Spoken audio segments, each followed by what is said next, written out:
Yan. Pre, bila pala ako ng bilao ng pansit. Lola Dolores, happy birthday po. Naku, ikaw talaga, nag-abala ka pa. Pansit. Pampahaba ng buhay yan.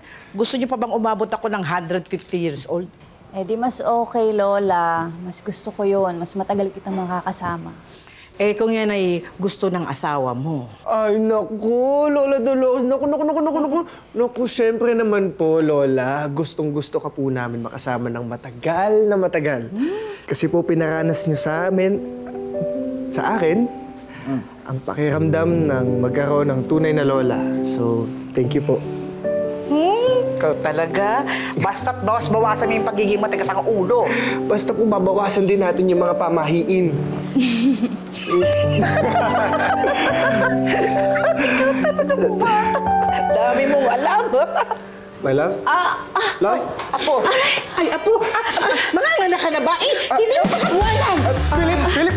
Kunin mo yung kotse mo. Bilis! Sige, Bray. Bilis! Breathing. Aray! Ay! Umakit ka ng sandan. Akyat mo ba? Pagapang. Gapang. Bakit ho? Sumunod ka na lang sa akin. Pamahiin yun. Para hindi mahirapan sa panganganak ang asawa mo. Gusto mo mangyari yan? Sumunod ka.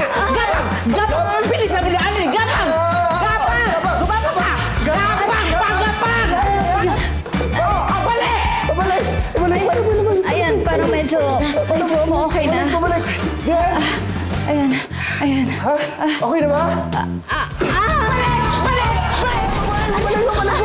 Bilisan mo! Ay, wag mo kalat ka rin yung apo ko. Dahan-dahan naman.